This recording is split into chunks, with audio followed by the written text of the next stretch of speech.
and we rapid speed down to 2,500. Good point, wherever you reduce speed to 180. Blackbox. Hello, gang. Kenny here, KP's Blackbox. Thanks for joining us today.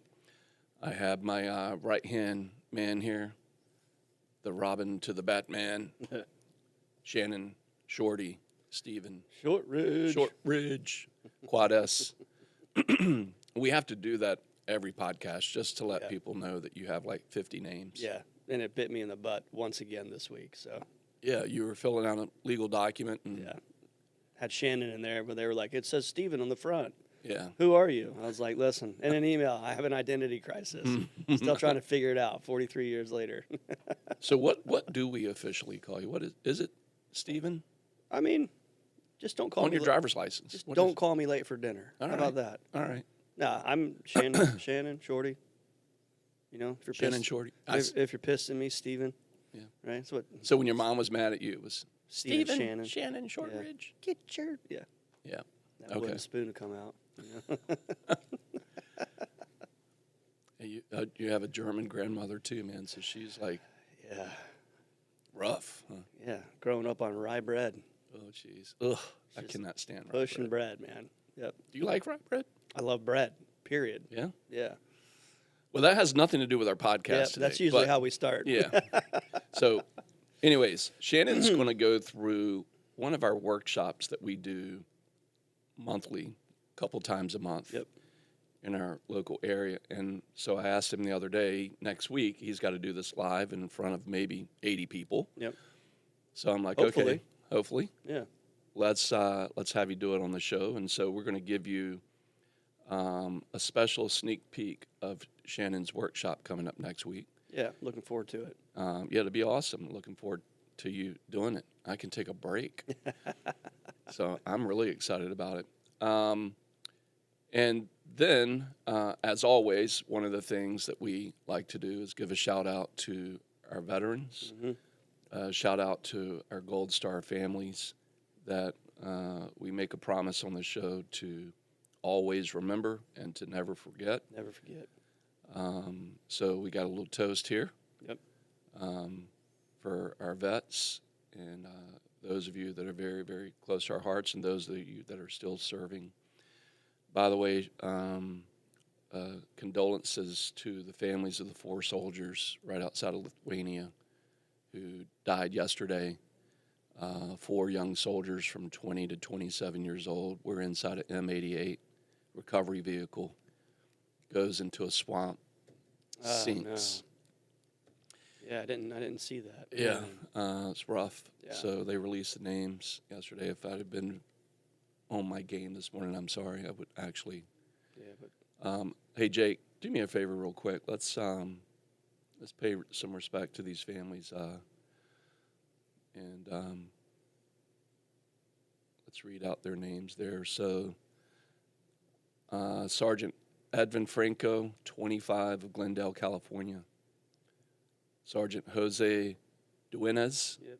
Jr., 25 of Joliet, Illinois.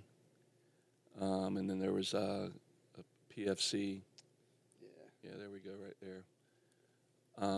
Jake, I can't see those last 2 names. Can you help me with that? Yeah, man. What a way to go. You're inside the big steel tank there. Sucks. Sorry, I'm trying to find it. But I mean, that's that shows like accidents. Training accidents. Oh, there are we go, real. right there. Come back up. Yeah.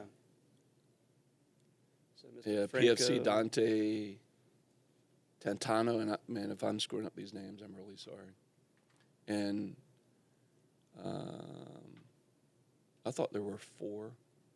So we Edvin got- Franco, Yeah. Jose Duenas.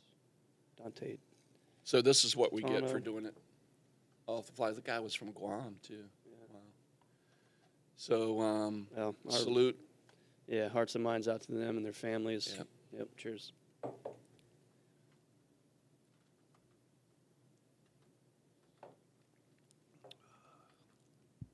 Blue Label.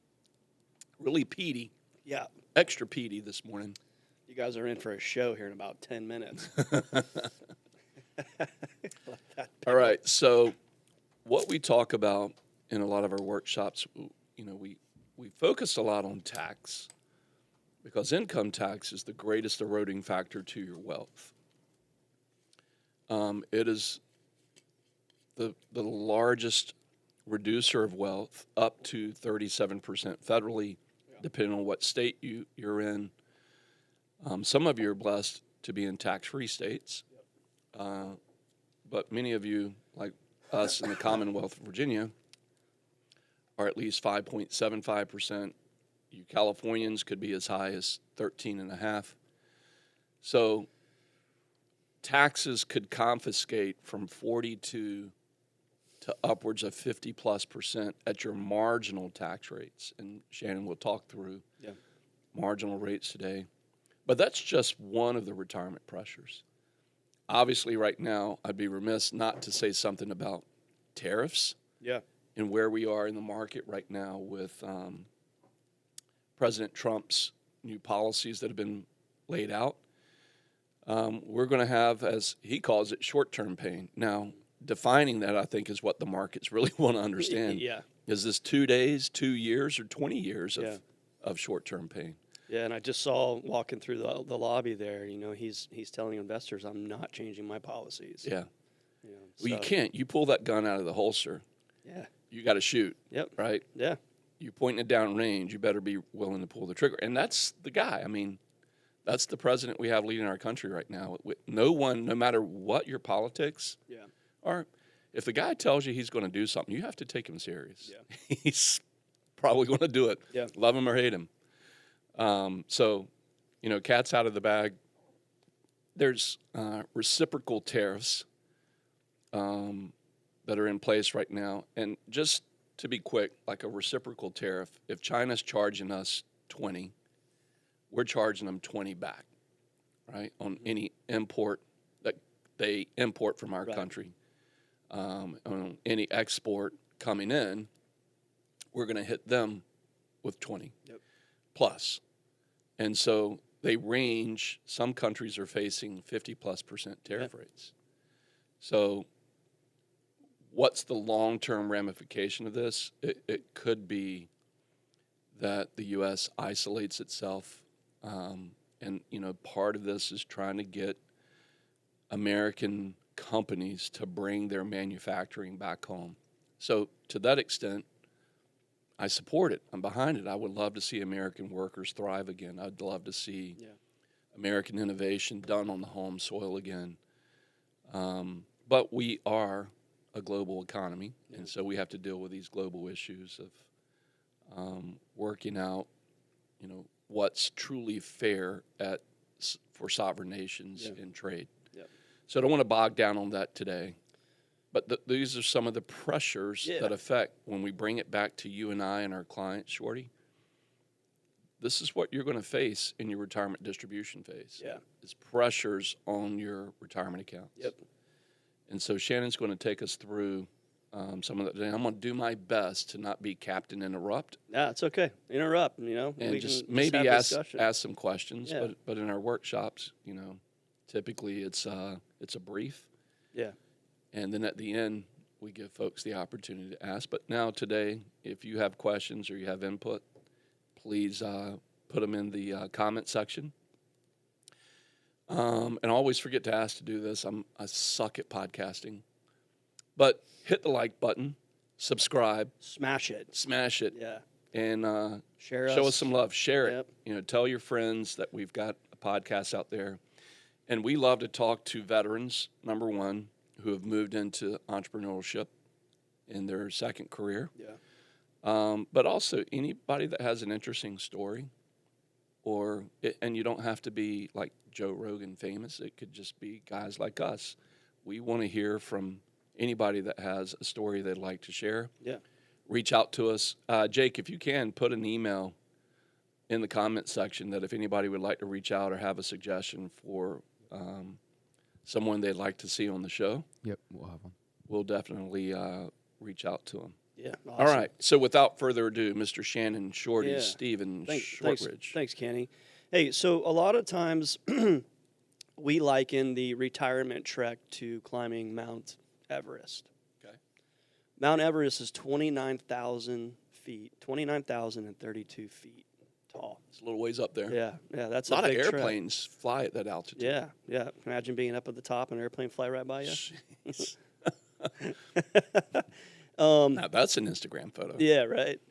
You know, and when you're sitting at the bottom of the mountain, there's a lot of preparation that goes into play and getting ready to go up to the top. Yeah. And you know, your novice mountain climber can't make that trek alone. Mm. They need somebody to guide them, an expert that has done it over and over and over again, that knows the mountain. And I like to think of the mountain as the government, Okay. because the government changes the rules, right? Makes sense. And when you start getting up thousands and thousands of feet in the air, the mountain and the atmospherics or environment all act together, and it changes. Everything changes on your way up. And you're a pawn in that. Yeah. I mean, you have to learn to navigate change, right? But you can't navigate change as a novice climber without an expert with you. Now, the experts at Mount Everest are known as Sherpas. So we talk a lot about being financial Sherpas for our clients, right? Great analogy. Love it. And Sherpas know what equipment you need. You need oxygen. You need, level 1, 2, and 3 gear for your body. You need masks, glasses, ropes, carabiners, you name it, right? In order to get up this mountain. Equate those to different products that we use. Or So different those could be the correlation of financial products. financial you're saying. products. Okay. 401k, Roth, Tracking. annuities as you get a little bit closer to the top, life insurance, right? So all these things work as you climb that mountain to get to the top. With the in-state, driving your pole on the top, taking a look, but guess what? We got to go back down, right? And what's that percentage, KP? I think it's 72% of all mountain climbing accidents happen on the way down. Fact check us on this. It'll be fun to mountain and rock climbing accidents. Do they happen on the way up or the way down? The statistic is like 70-some% of mountain climbing accidents and deaths happen on the way down. Yeah. The descent. And while Jake's looking that up, so as we go through this presentation, we're going to talk about Social Security. We're going to talk about the eroding factors of your wealth, inflation, taxes. We'll talk about market volatility. We'll get an idea of what, do I pull Social Security at 62 or do I wait till 70 or do I go somewhere in the middle? So we'll be able to peel that onion a little bit and look at a married couple and provide an example of what does that look like for people? Because that's one of the biggest questions we get. When do I start Social Security? Yeah. Right? Here we go. In general, more mountain climbing accidents, including fatalities, occur during the descent than the ascent. Because you're all jazzed up climbing that Likely mountain, due right? to exhaustion And complacency. and complacency. You think the Big word right there. stock market right now is created on the way up, created some complacency? Very well could have. I mean, people get so used to gains Yeah. and then And then immediately, like the last 2 days, the market's given back 6+% of its valuation. I think the S&P was down 3.3 yesterday. And pre-market this morning, Already down 1,000 on the Dow. holy cow. So once you pull that statistic, we'll go ahead and you got me. Can you share me up here, Jake? Solving the retirement puzzle, putting together pieces of an ideal retirement plan. So we'll go through this. Here's Kenny, all his accolades. Oh gosh, we got to update the picture, don't we? Yeah, you look a little young in that one. A little haggard. All right, so the reason we're all here, retirement looks much different today than it has in the past, right? Let's talk about Social Security a little bit. So we'll go through a history, and then I'm going to quiz you because I already know that you know the answer, but here we go. So quick history. Social Security Act was signed into law by President Roosevelt on August 14th, 1935. Long time ago. So 90 years ago. That's good math. Yeah, Jordy. Good math. real quick. Yeah. Don't ask me to multiply right now.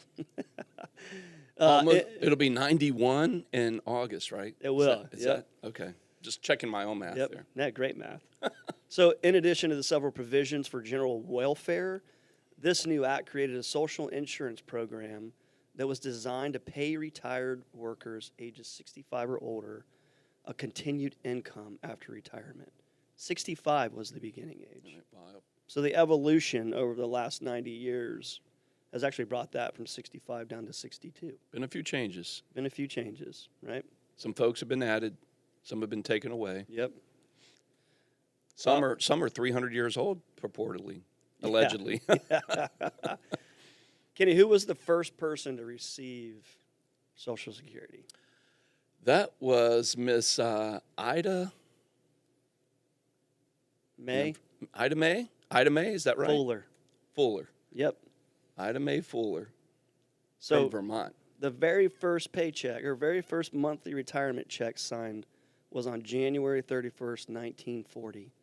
And that was given to Ida Mae Fuller of Ludlow, Vermont for a whopping amount of $22.54.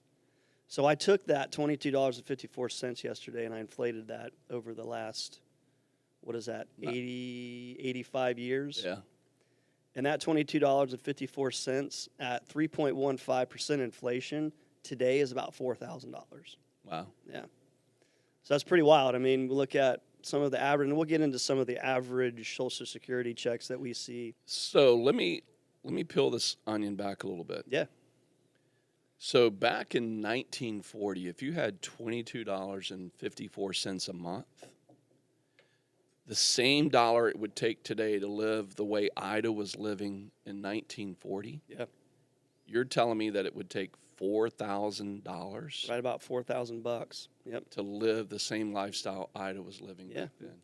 Well, I don't have my leap calendar up or calculator up, but I believe you because I know this math pretty well. I've done these workshops thousands of times over 28 years, and that's the thing people forget about with inflation is the eroding factor of purchasing power in the future by the cost of goods going up.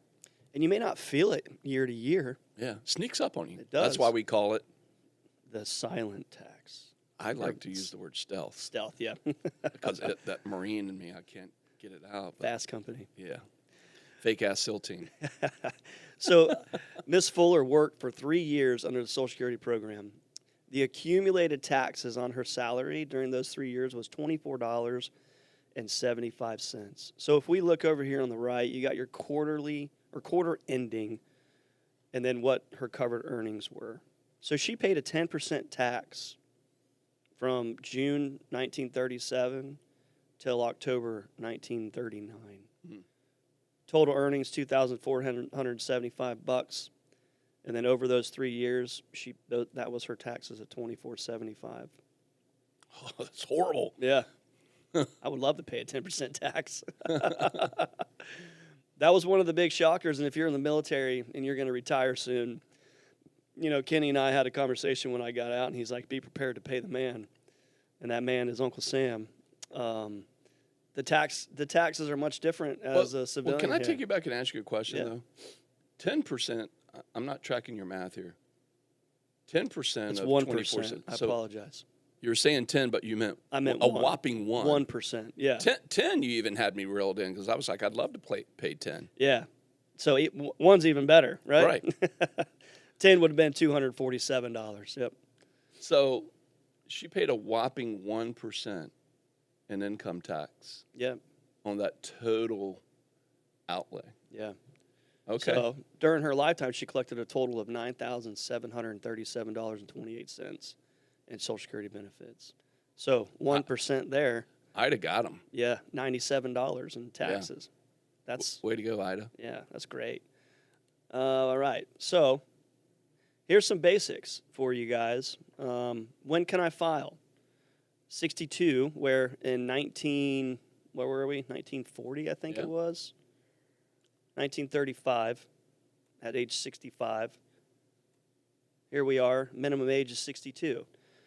If we look in the middle, FRA, meaning full retirement age, 66, 67, that's your 100% Social Security that you can receive.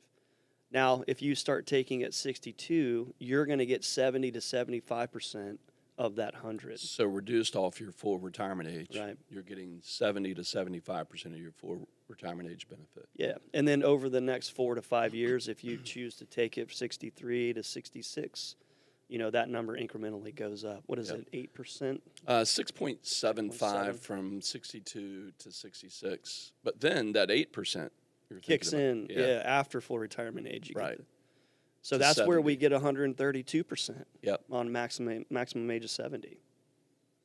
All right, so this next slide is really cool. I enjoyed the next slide, but if we look at the cost of living allowances that were given, 1975, you're looking at 3.77%. The average over the last 20 years, that's down 1.1. Yeah. So they've been given about 2.6% cost of living on Social Security.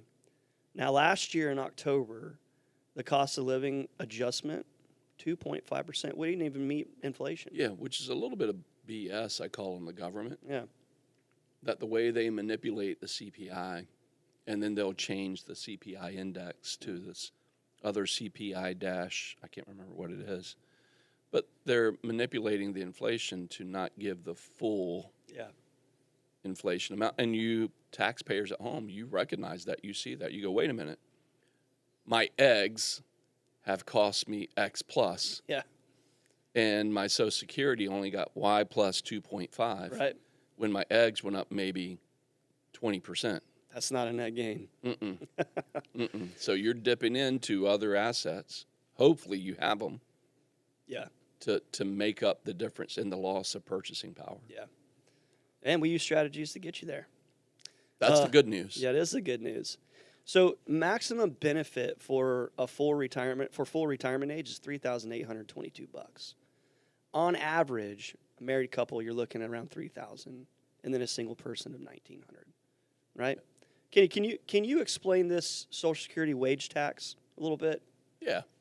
So what this is effectively saying to you folks is that if you're still working, the withholdings that you'll see on your paycheck, so if you look at your paycheck stub, you'll see FICA, federal, and state.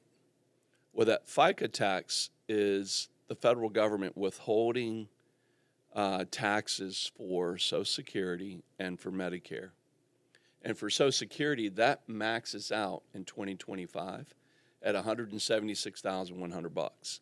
So let's say if you made $200,000, Shannon, over the course of a year, and let's say you got to $176,000 by September in that year. From October to December, the government's not going to withhold any Social Security tax from your paycheck. Because you capped it. Because you capped at 176.1. Gotcha. So there's a lot of policymakers out there who want to see that cap increase to 400,000 plus is a number that's been thrown around. So that would mean that if you made 400,000 a year in income, that Social Security tax, you pay part of that, your employer pays the other part. And so between you paying over 6% out of your paycheck, your employer's also having to match that the same way they might match in a 401k.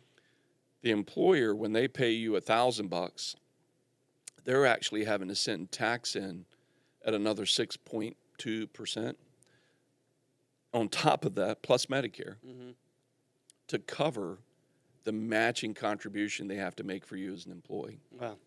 So those matches or wage tax caps, those typically increase by inflation. So in 2024, it was 168.6 for every worker. 2020 was 137.7. Yeah. So we'll see those increase over time. Gotcha. Thanks. Yeah, that was good. Much better than I would have done there. All right. So I really like this next slide because now we're going to get into, what happens if a married couple starts Social Security at 62 or 70, and we're going to see what the difference of. Actually, it's not the next one. We'll do a little history again here. So well, let's roll back time. We'll go back to 2015, talk about the Bipartisan Budget Act, right? So this reallocated funds from the Old Age and Survivor Insurance Trust Fund to the Disability Insurance Trust Fund to ensure payment of full disability benefits into 2022. Now, without such a reallocation of the Disability Insurance Trust Fund, this would have depleted by December of 2016. Yeah. Probably would have been some really upset people if that would have taken Well, there was place. some really upset people because they snuck this in at the last Congress in December. And there were a lot of strategists, like I remember Dr. Lawrence Kotlikoff of Boston University, who's the foremost independent expert in Social Security and sovereign pensions. Yeah. And, you know, he and his master's students, who typically will create software for us in the financial industry to help us communicate this to clients, like when they should file and suspend. Like, that was a big strategy. That strategy got phased out in 2015 overnight. One night, Congress changes the rules and now makes it a law under the Bipartisan Budget Act of 2015. You can no longer file and suspend the way we could years ago, which was one of the filing strategies we would use to maximize how much a couple could take in retirement. They ripped the rug out from under us without any notification. Close that loophole real quick. Closed it out. That's interesting. I remember, I'm being a client of yours back in 2012, getting licensed. I remember those conversations with, Dr. Kotlikoff would have, and doing the file and suspend and using that as a benefit for the person.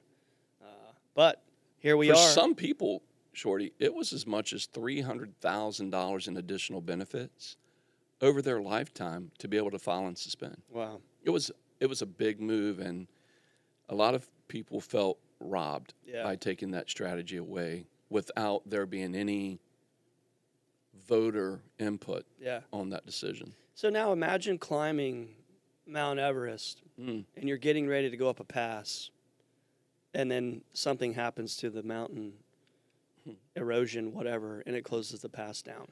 Or the Sherpa grabs your rope and just tosses it over and goes, you don't need that anymore. Yeah. I'm making a command decision for you. Your guide, your trusted guide, we'll say that guide's Uncle Sam, is your Sherpa. And he takes your rope from you. And he goes, you don't need that anymore. I got another way for you to get down. I'd be pretty nervous.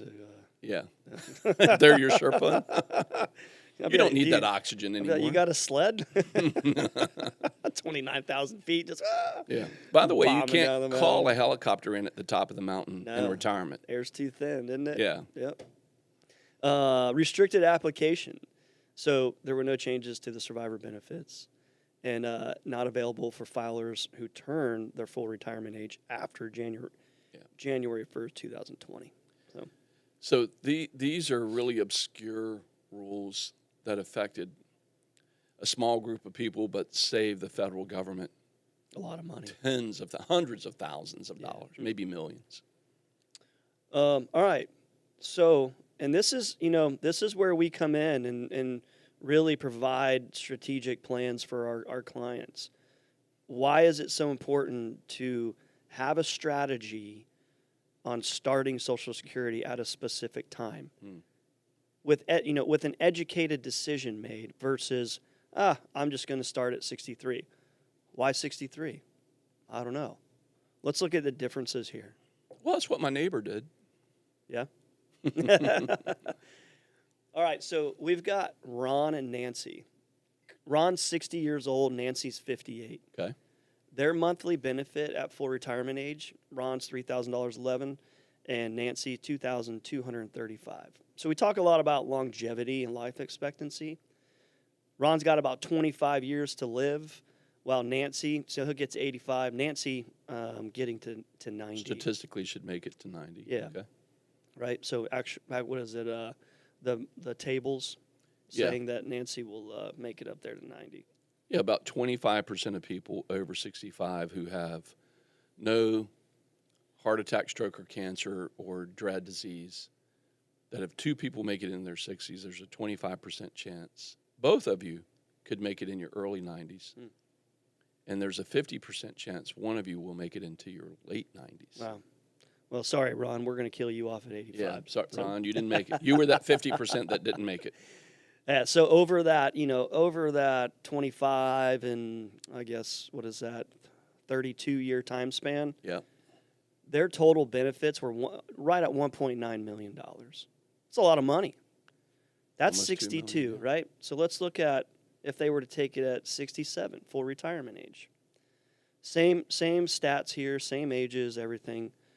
But instead, they pulled waited those. 5 years each. Yep. You're saying here. Okay. Yep. So by waiting 5 years, their total benefits increase, obviously, by about $400,000, $350 or $375-ish. And so what we were doing in the background was calculating that Ron and Nancy A versus Ron and Nancy B here, Mm-hmm. that $400,000 difference, you took into consideration that over that 4-year span, the 67-year-old Ron and Nancy didn't have the benefit coming in. Right. So maybe they that's didn't retire calculated, yet. Right. Or maybe they had other forms of Income to make Income. up the difference. yeah. Okay. And all right, let's advance them 3 more years. Big swing here. Now we pull at 70. We go with the same life expectancy ages. The difference from filing at 62 versus 70, $619,488. Pretty amazing. If they get to 85 and 90, statistically speaking, there's a chance that they make it beyond that. Yeah. Right. Yeah. Happy married couple. And if they come up short of that, good news, bad news is number one, you don't know Yeah. anyway. So you didn't know you kicked the bucket too soon. Yeah. But the idea is, and Dr. Kotlikoff used to say this all the time, you have to plan to live a long time simply because you might live Yeah. longer than you expect. Yeah. So we need the money to be there. Yep. Man, hard decisions for people, Yeah. but when you got somebody guiding you and helping you plan, it gets a little bit easier. All right, so this is one thing we do is we create Social Security maximization reports, and it's a really big benefit to our clients when we do Huge. this. Yep. Yeah. Because then you're empowered with information That's right. to truly decide, knowing what options you truly have Yeah. to maximize, not minimize, but maximize that journey. Yep. And really making that decision, again, from an educated standpoint, eliminating the emotion and pulling in nothing but logic, right? Yeah. All right, let's shift gears here. Let's talk about some eroding factors to, within our retirement age or years. Yeah. Go, slow go, No go. no go. Taxes and inflation, stealth tax. Mm. So everybody knows our national debt is soaring, right? I looked at it the other day. I think we were north of 33.6 trillion. Is that right? Yep. Could end up around 37. By the end of the year? Yeah. Actually, I have it on my handy dandy calculator here. But go ahead while you're talking. Yeah, so U.S. federal debt. Oh, we can get Jacob to pull up the U.S. debt clock. Oh, yeah, that'd be awesome, Jake. It's a little sobering. So 2023, we were at 33.2 trillion. Yeah. With a T. Yeah, sorry, 36 now. Yep. Yeah, we'll be at 37 by the end of the year. Yeah. And some. Man, that's sobering when you look at it in the form of every single person, not every taxpayer, but every single person has a 106. sovereign responsibility of 106,000. Yeah. If we just went taxpayer, that number goes up over 300,000. Wow. And every couple of minutes, it's climbing by numerous people's salaries. Not even every couple seconds. Yeah. That's the Sherpa God talking to us. Yeah. All right. Swing me back over here, Jake. So then we look at treasury yields, right? Man, look back here in the early 80s, those yields up at like 20%. And we have a decline from the 80s down into the, Well, what else was up in the 80s? Inflation. Yeah. Inflation was double digits. Yeah, So and we'll see that. yeah. Yeah. So there's a correlation here. Uh-huh. You know, we've got the what looks like a mountain declining. So this is your descent, right? Around 2020, getting a really, really low 10-year yield. And then we go into, we got RMDs. I'm going to skip over here to the inflation, then I'll come back. Where's that inflation one?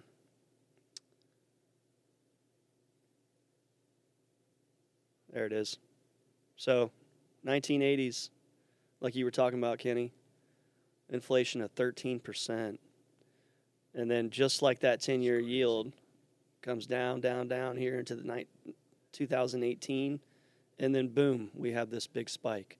We'll come back to this, but we have a pretty interesting 100-year statistic that we've come across in the last few weeks. Well, what's interesting to me, and we talk about this in our workshops often, is that history has a way of doing what?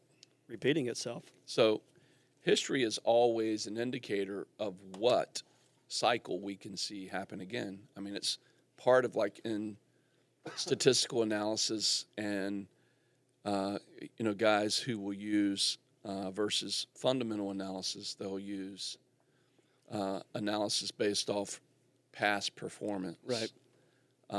Or we use technical analysis to make an understanding of what kind of trends we can see in the marketplace. And when we see this going on with Treasury yields now, and as of yesterday, with what we saw with the tariff increase, not only did we see the stock market drop, but what did we see 10-year Treasuries do? Oh, yeah, it plummeted. They plummeted. Yeah. Yeah. And so these are the things that sometimes when there's economic conditions, the perfect storm, the tsunami or the avalanche takes everything out. Yeah. And so you have to know where to hide or how to be safe to survive those catastrophic events. Yeah, that's a great point. So Secure Act of 2020, some interesting statistics here. The increase the RMD starting from 70.5 to 72. And now we're at 73, right? So constantly changing mountain. Will be 75 by 2033. 2033. It eliminates the stretch IRA for non-spousal beneficiaries, removes the contribution age limit for IRA accounts. Interesting. And then it increases the automatic 401k enrollment from 10% up to 15%. Secure Act of 2020 encourages use of annuities and qualified employer plans. Oh, So- why did they do that? I thought annuities were bad. Yeah. Defined, well, we have clients come in pretty often that don't understand that they have an annuity. Right. They hate annuities. And then when we start to peel everything back and we put their annuity on a shiny platter, we're like, you have an annuity. Yeah. You have an income. Social Security. Social Security, right? Yeah, very interesting. All right, moving on. So a little bit more info on RMDs here. Like we just talked about, RMDs now start at age 73. You can take more, but not less than what the IRS says you have to take. And the IRS penalizes you if you take less. Yeah. Oh, what, 10%, right? Right there. So the penalty for failing to take the RMD to 25, but was 50, and 10% if you corrected it in a timely manner. Yeah. So kudos for you for catching it. Oh, but we're still going to take 10% of your money. We do a lot of this, forecasting RMDs for our clients. Yeah. Attaching a rate of return, realizing what they've had, an average rate of return over 10 years. Somebody who's 65 planning for retirement. At 73, we're able to forecast what those RMDs are, and that's what this is saying down here on the bottom. How do those RMDs then affect their tax planning? Right. Right? And a lot of people think they're going to be in a lower tax bracket. Yeah. But ultimately, when we start stacking income, heck, man, we had a family come in here stacking income. They had like $200,000, and they were like, "Oh my gosh!" Didn't realize it. Yeah. Right. Yeah. Because it comes from multiple sources versus one W-2. Yeah. If we look over here on the right, so this is the required withdrawal that the IRS says. At 73, your required withdrawal is 3.77 of the total Of your account of balance. your account balance. So $100,000, you're required to take $3,777 bucks. Yeah. Flip that. What is it? Multiple of 27.5 Yep. at 73, right? So if you go to the IRS website, you can actually go to the IRS distribution graph, and it'll show you timeline, age, and what mortality factor they're calculating. And the IRS is pretty doggone good at this. Yeah. They know, based off history, when a person should actuarially pass away. And basically what they're saying to you, ladies and gentlemen, is that they want this money that you have deferred for years, they want you to pay the tax on it now. And if you don't, then there's a significant penalty to pay. And if you pass it on to your heirs under Secure Act 2.0 can no longer stretch that IRA over actuarial life expectancy. It's compressed into 10 years. Yeah. So non-spouse, you inherit an IRA, you have to distribute that money 1/10 of the balance each year, have it empty by year 10. Yeah. And that's a really good point, Kenny, of like, creating an efficient turnover of wealth, right? Yep. Yeah. Again, and I think It's legacy wealth. Yeah, You gotta think legacy about it that wealth. way. Yep. Where experts think the tax rates are going to go. I mean, if we rewind a couple slides here and we look at the national debt, what does the government have to do? Either raise taxes or cut spending. Cut spending. And where would they cut that spending? What are the biggest things on the bullseye, right now? Yeah, what do you want them to cut? I can tell you what people don't want them to cut. So Social Security, Security, right? Medicare. Medicare, yeah. Right. Which is the two largest non-discretionary, mandatory expenses Yeah. in tax law right now. So looking at the Trump administration, and they're really cutting a lot of jobs, Yeah. right, across the government. Is that enough, though, to help lower or slow down Great question. that debt calendar? My math, based off what I see Doge doing right now, it's still not enough. Yeah. I mean, folks, when you look at what $1 trillion is, Yeah. and then when It's a you lot of look at zeros. what 37 trillion looks like, Yeah. the dent, like our national debt, if you take 37 trillion at 6%, right? So if you've got interest rates at 6%, Mhm. by the time that reaches 40 trillion, I'm just going to gross it up so I can do the easy math. That's 2.4 trillion at 6%, just in interest in the national debt. At Kenneth Porter & Company, we are rooted in the community and have developed our business by creating close, personal relationships with our clients. When you have financial concerns, we want to help you address them. We're committed to helping you work toward achieving the retirement you want. If you want to learn how we can help, scan the QR code on screen to book an appointment, or email us at team@kennethporterandco.com. Also, join us on Sundays at 10 a.m. on Fox WVBT and on Saturdays at 9:30 a.m. on NBC Wavy TV for Beyond Wall Street. Planning your legacy and retirement comes with a multitude of important financial risks. Our goal is to help you feel secure when those risks become a reality. Okay, we are back. So we were picking up, or we left off with the U.S. debt clock, Shorty. Yeah. So here it is again, 36,682,310,000,000, and I can't even say the 100,000 because every second, half second or so, it's changing. Yeah. So before we even got on, we're already 500,000 and counting.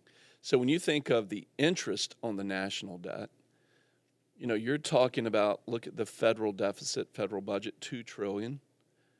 The spending is $7 trillion. We're going the wrong way. And the Doge clock, all the money that they've saved us so far, and what they're doing, it hadn't made a dent. What was the number we had on that last slide per person, $101,000. Yeah. Savings per taxpayer, $2,482. But look up above that, the debt per citizen. Since the slide has been made, it was 101. Now we're at 107. Yeah, But if that's per citizen, but if you go taxpayer, like who's in the workforce, yeah, it's $323,000 yeah. That was per worker. Insane. So we got some work to do, folks. Look at the Social Security and Medicare clock down here, Yeah. and then the interest on the debt. So that's the net interest on debt. That's what I was talking about earlier. When you take 6% of that number, that this time next year, that could be up to almost $4 trillion, which is mind blowing. Yeah, interest on debt includes U.S. Treasury notes, bonds, government account series, Special purpose securities. Yeah. Wow. Depressing. Let's keep going. Yeah. So where experts think tax rates are going, Yeah. lower or higher? Yeah. Good discussion there. I mean, there's a lot of different variables that come into it, and eventually the system breaks or the government makes the proper changes, right? Yeah. All right. Yeah. So understanding qualified accounts here. $8.9 trillion in employer-sponsored defined contribution plans, AKA pension pension. plans, There you go. of which $6.3 trillion are held in a 401k plan, so a qualified plan.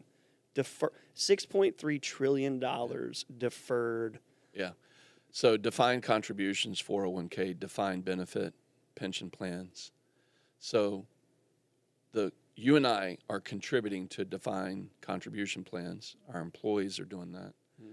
So that money can't alone be the solution. Nope, not at all. So, and down at the bottom, now we're facing market volatility. Yep. Inside of retirement plans, there's very, very few safe options. Yeah.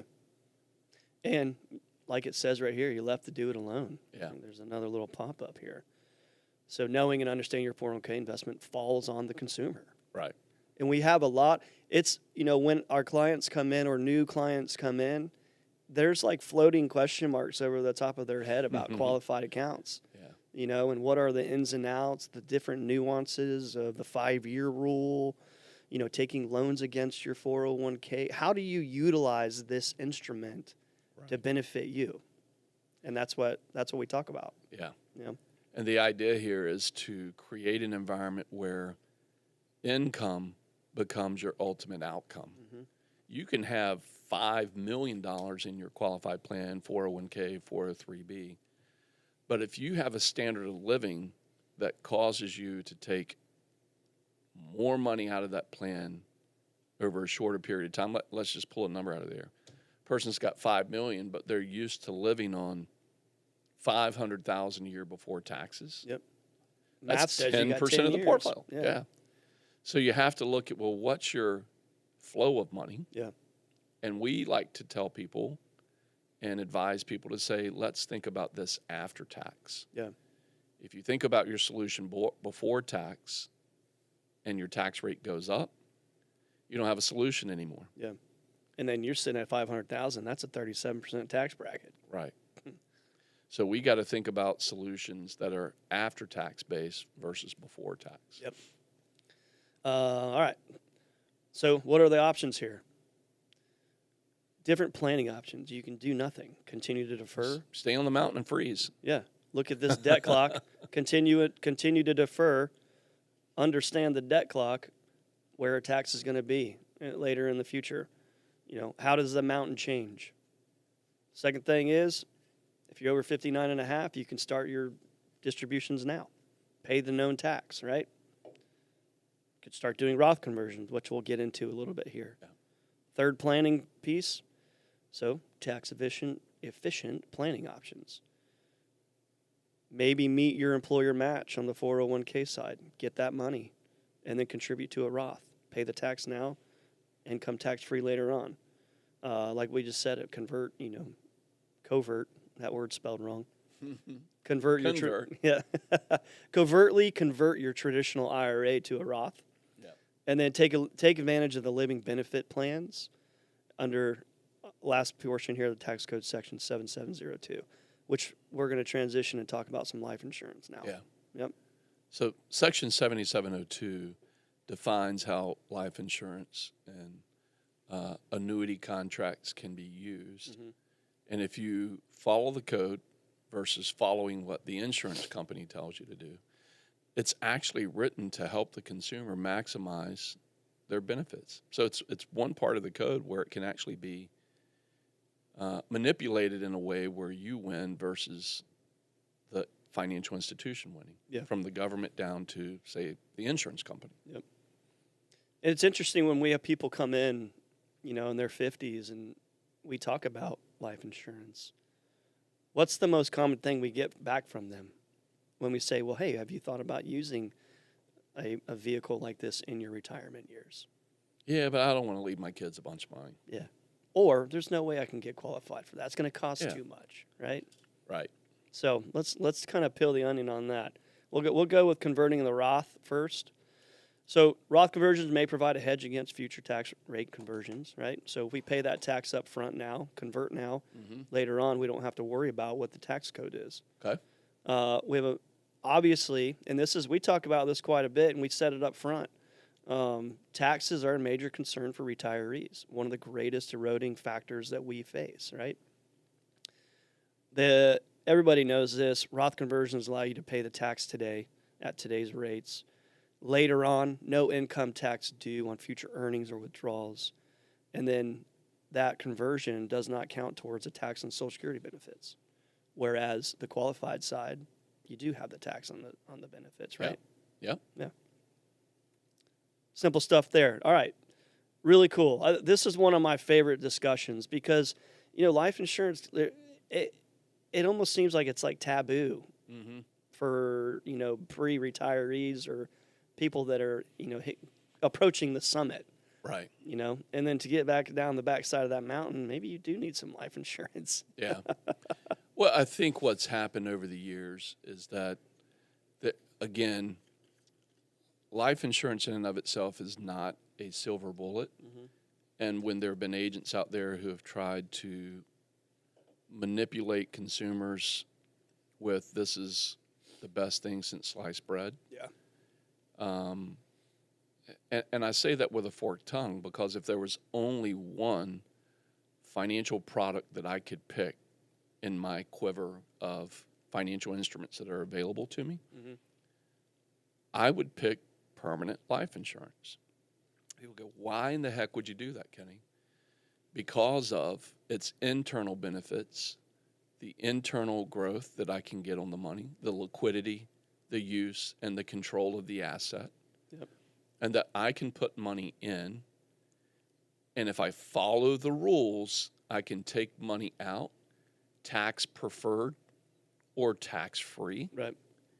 in a way that I get the use and control of the money over long periods of time. That if I want to take risk in the markets, I can take the money out of my policy and put it into the market. Yeah. Or if I want to start a business, I can take money out of my policy and start a business. It becomes almost like a Swiss Army knife. I know when you were in the Navy and me being a Marine, back in the day when I was a Marine, every Marine wanted to carry around a Leatherman, right? Yep. Shout out to Leatherman. This multi-use tool. Yeah. It's got a screwdriver. It's got a scissors on it, knife, serrated knife. You know, World pick your War poison. II, old boys were carrying around the Swiss K-bar. Army knife. Yeah, Oh, the yeah. well, the K-bar. Yeah. That's Marine talk Single, right single use, Yeah. Fixed bayonets, boys. there. Yeah, but that K-bar could also be my hammer. That's right. I could chop down a tree with it. Yeah, break glass. Oh, yeah. Yeah. But the point of the illustration here is that I've got multi-uses with that instrument. Permanent life insurance could be your multi-use tool if somebody will teach you how to use it right. Right.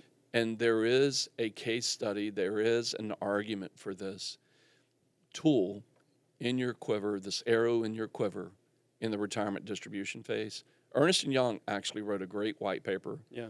discussing this, and I like to say they maybe ripped me off a little bit because I wrote a white paper on this about 5 years ago. So I beat them to the punch, saying, hey, this is something you should be considering in your retirement plan. So if you're listening, you'd like to see my white paper and see what's inside my head.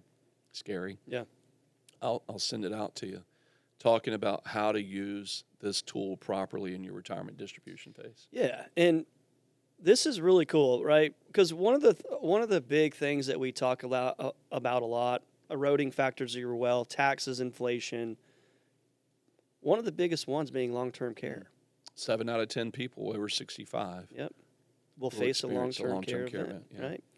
And when, like you just said, when you have a properly built life insurance policy that goes into your retirement years, that concern goes away because now we have access to a specific part of the contract that we can work through long-term care. Yeah. If we have that happen. Yep. Right? Yep. Yeah. So really cool. we would love to show you different, and we don't want to do this in a show like this where we're talking to mass amounts of people. Yeah. Because from a suitability point of view, it has to be in your best interest, which means you have to design it appropriately for that to take place. Yeah. And if it's not designed appropriately, you could actually risk lapsing a contract, which would be devastating, Yeah. especially if you're planning for it to last your lifetime. Yep. We got 3 or 4 clients right now that I'm working with personally, Shannon, that all are dealing with ill-advised structure of permanent life insurance. So the right tool, but the mechanisms and how they were funding it, and then what they the agent, were teaching the client to do with their distributions. They were setting the client up for failure, which means catastrophic loss or lapse of their insurance contract when they were trying to keep it for their lifetime. Man, when I think about that, descending a mountain and you're under tension on a rope because you're on a steep portion and somebody cuts the rope. Yeah. I mean, that's... Your belay is not going to matter. Yeah. Gravity wins, right? Yeah. Wow. So we don't want to put you in that position. Yeah. We want to avoid that like the plague. Yeah. So. All right. Another eroding factor, inflation, the stealth tax, right? So when we look at this chart, really what we're getting at is how long until $50,000 will need to be $100,000. So if you look at a 6% inflation rate, so actually that stat that we talked about earlier. So the running 100-year average for inflation was 3.15 until recently, right, Yeah. KP? And then it went up to 3.3. 100-year average went from 3.15 to 3.3 in 12 months. In 12 months. Wild. And look at those two big sticks right there on the end, right? Yeah.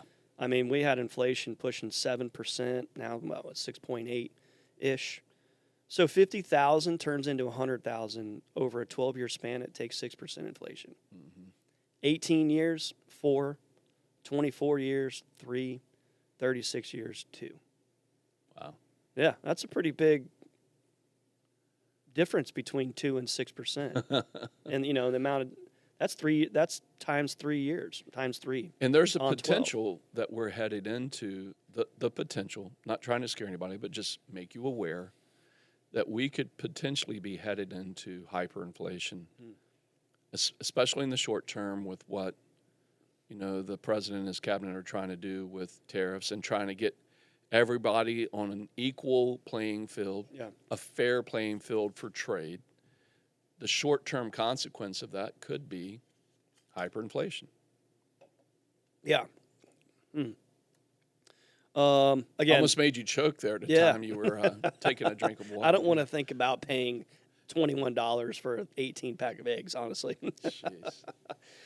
So here's how that hidden taxes hit us in over, for a 20-year span, 03 to 2023. 99 cents for a loaf of bread in 2003. Here, or a couple years ago, $1.97. And depending what kind of bread you eat, Yeah. you could be looking at $4 or $5 for a loaf. Yeah, if you go to Whole Foods, a.k.a. Whole Paycheck, Yeah. it could be a whole lot more than that. Hey, Jake, just real quick, go do a search real quick on a dozen eggs, Harris Teeter, which is one of our local grocery stores here, Albertsons. I mean, whatever comes up. I'm gonna What's say it like cost? $6.50. A dozen eggs. You're going to say $6.50? I think so. Yeah. I was going to say $5.80. $5.80. But let's see. Price is right. See who's right here. You guys in the control room, you got a guess? $5.81. You saw that over there? Man, my eyes are No. bad. Oh, $6.99. Look what they do to packaging. They go, okay, if you can't buy a dozen, then we'll shorten it down to a 6-pack for $2.79. Eggland's Best Eggs, $9.49. Wow. Holy cow! But hey, you know what? You can go buy a 30-pack for $10.99. That's what we buy. Go back up one. The 30-pack there. Right here. Yeah. There you go, folks. That's the best bang for your buck. But the analogy we were using was a dozen, right? So Yeah. 2023, our slides were showing a dozen eggs at, $2.07. and in 2 years, that inflation factor has jumped Three to times. 3 times, Wow. a 3x. Yep. If you could do that in an investment account, if I told you put 2 in 2023, and I give you 7 back in the beginning of 2025, Yeah. you'd be like, sign me up. Sign me up, Sign me up, coach. Yep. Tempt me with a good time. Yeah. So the other side of that is, well, Yep. has your income increased by 3x? Yeah. Probably Wages have not moved No. like that. Not even close. not. Rent's gone up. Housing prices have gone up. Interest rates have gone up. But that one thing we need to go up isn't going up. Wages. Yeah. All right. Again, currently how you're planning, is it tax efficient? And then when you look further out into retirement, your distribution phase, do you have a tax efficient plan in place to withstand the different changes that may happen? The changes to the mountain, right? Okay. All right, let's talk about the market. We did this a little bit in the beginning. I checked the market a minute ago. We were down, I think, nearly 4% on the NASDAQ.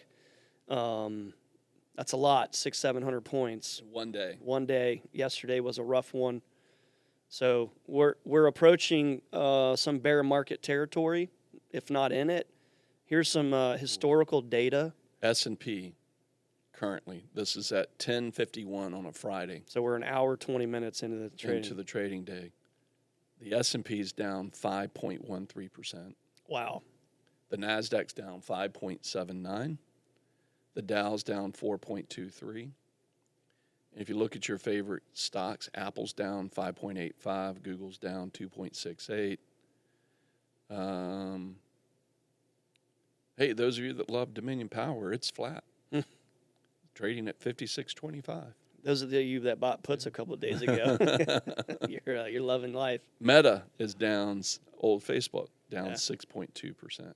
Wow. So the FANGs, the big top darlings of the market over Yep. the last 10 years, they're getting their butts whooped. Facebook, when he says FANG, Facebook, Apple, Netflix, Google, Yep. right? Yeah. Yep.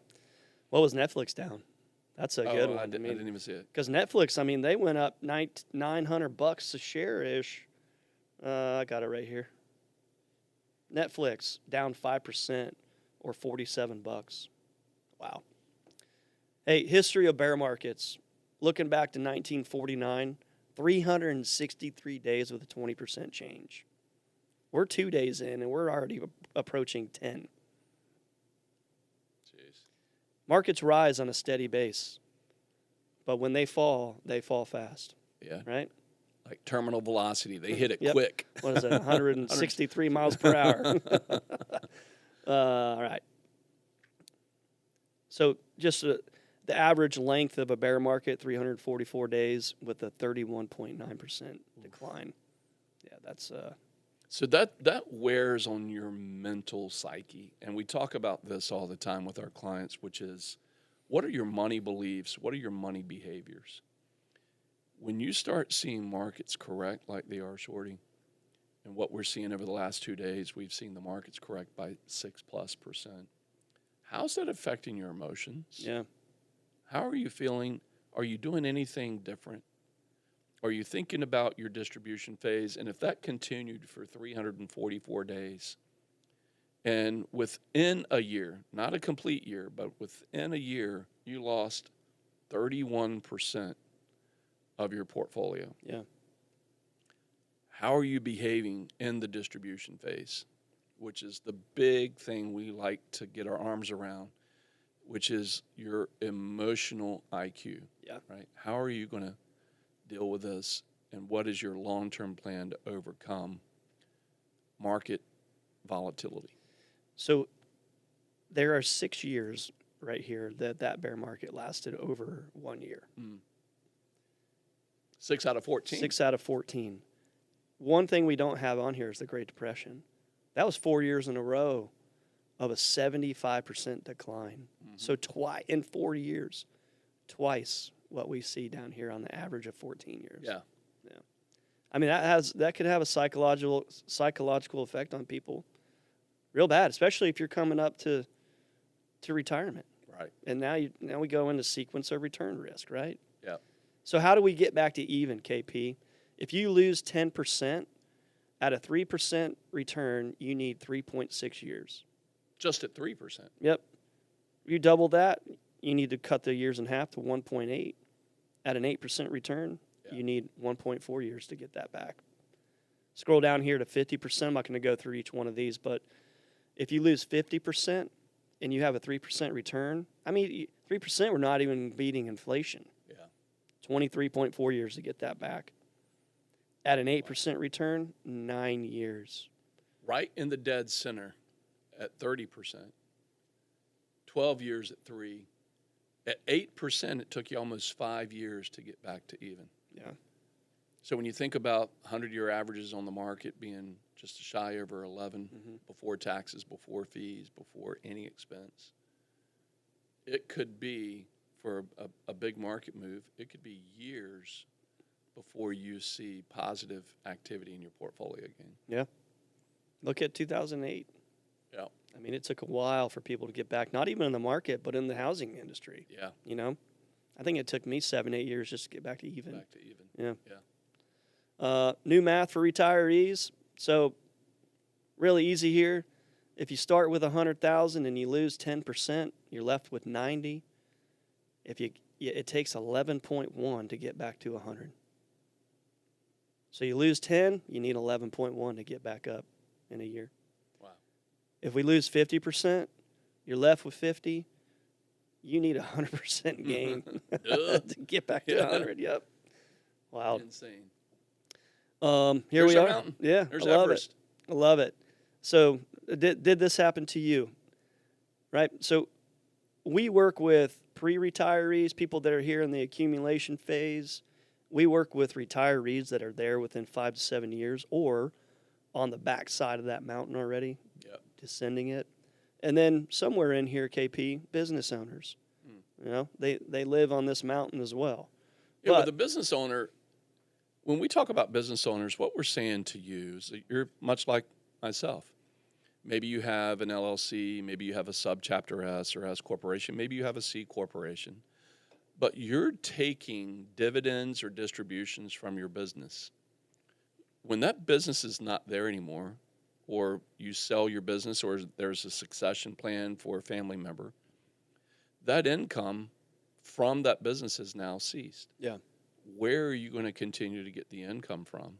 What have you done to distribute money from your business to a private pension or private retirement account outside of your privately held stock? Yeah. And so business owners sometimes will take the risk that they have in their business and they'll go spread that risk to other publicly traded companies, right? Yeah. So then you have to decide, well, if I'm taking the risk that was on my company, I'm spreading it out to all of these companies, what is your exit strategy and how you're going to spend and enjoy that money in your distribution phase? Yeah. You still have to get down the same mountain as the person with W-2 blues. Yeah, absolutely. And how do you do that efficiently? How do you do that effectively? That's part of the planning strategies that have to be implemented. Yep. Hey, when I look at this, when I look at Mount Everest right here, that death zone really stands out to me. Now, imagine climbing this mountain with your Sherpa there's a point that you cross where everything changes. Everything. And right here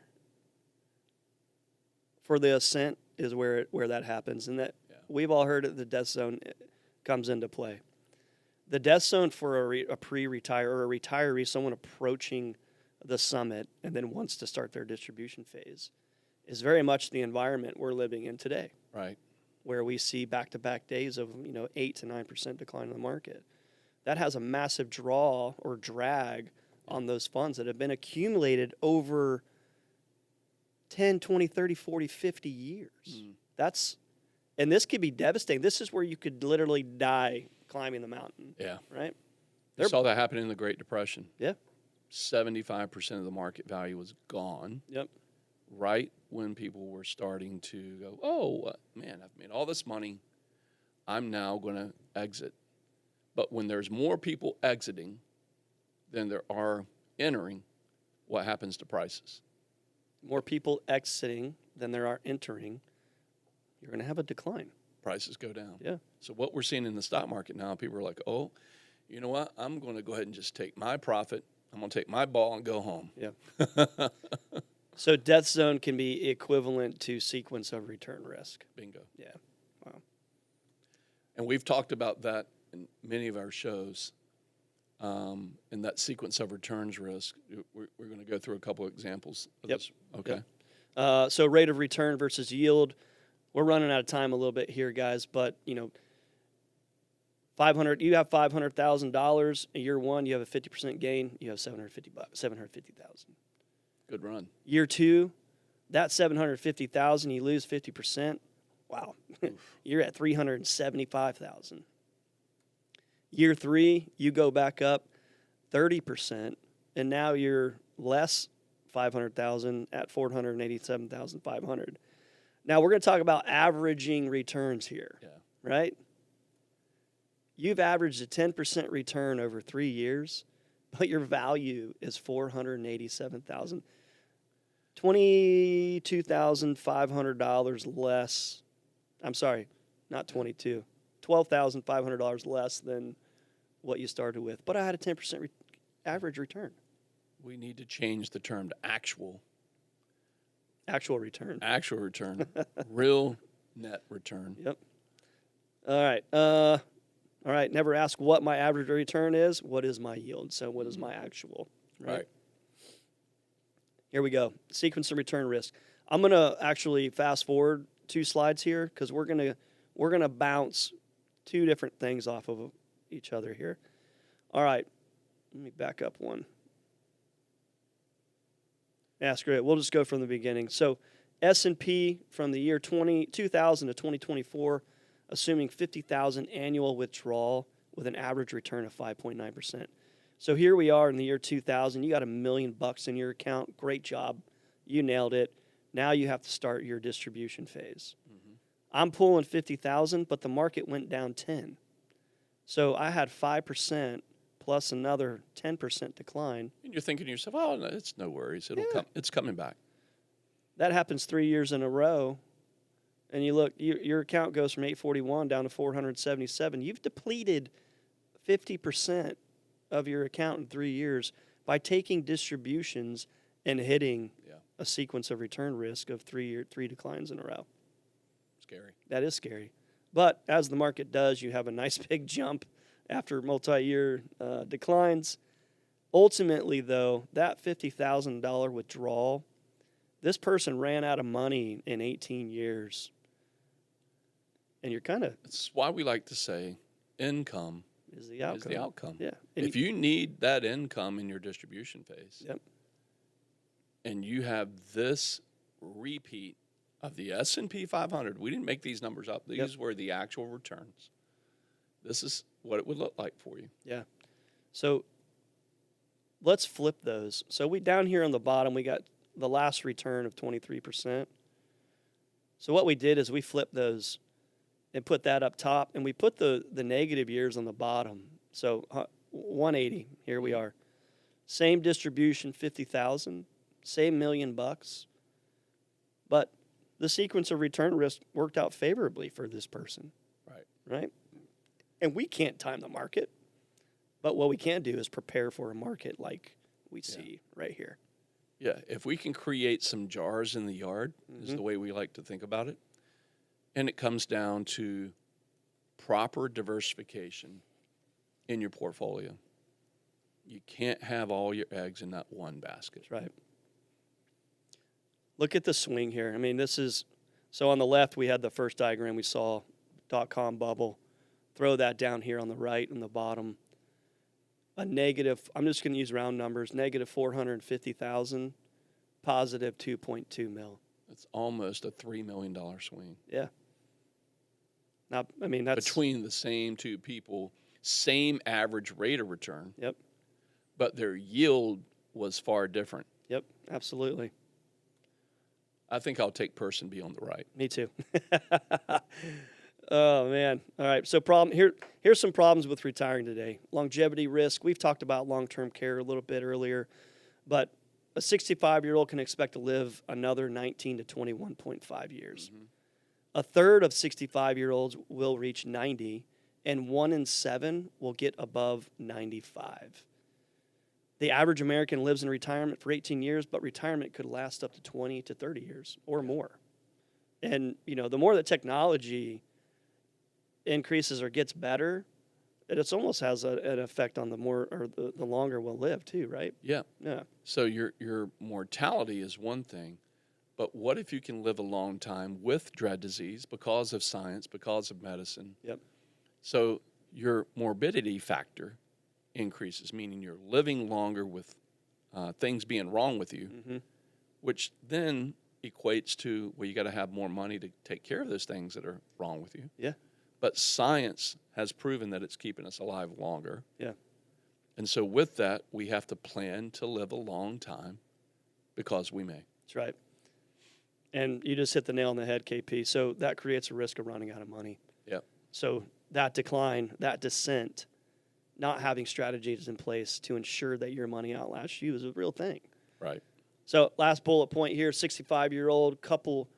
A 65-year-old couple retiring in 2019 would need $285,000 to cover health and medical care costs in retirement.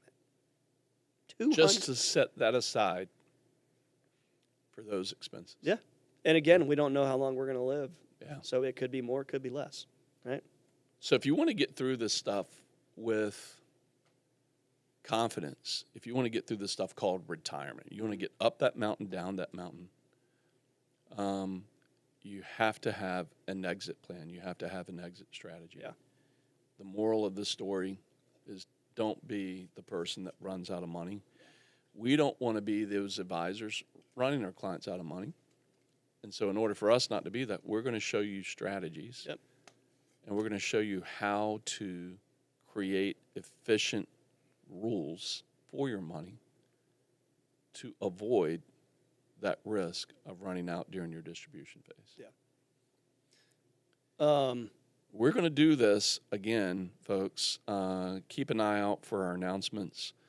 But we're going to do a live version of this coming up in the next few weeks. And we haven't done that before, so we're going to try live streaming our workshops, and we're going to talk through this, and we're going to get a little more detail, and we're going to have your feedback throughout the show where you can put us on a hot seat. That's a little scary. Yeah. Man, you're going to just be bombarded with questions, but... Hey, and as with everything, through those questions, if we continue to strike thought-provoking things for you, and you want to come in and see us, or even see us online, it's easy, and we'll have a QR code up there. You can schedule an appointment to come and get your one-on-one, look with us. So thank you guys for staying with us today. We got more that we could absolutely talk about, but we actually have to go meet with clients now. So believe that or not, on a Friday, still getting after it, still trying to help you guys at home maximize your retirement and minimize your risk. Thank you for paying attention. Thank you for supporting us again. Hit the like button, subscribe. Let us know. Follow us. All of those things, please. We love the support, and we got some great announcements coming up in the near future, so stay tuned. Good seeing you. Love you guys. See you guys.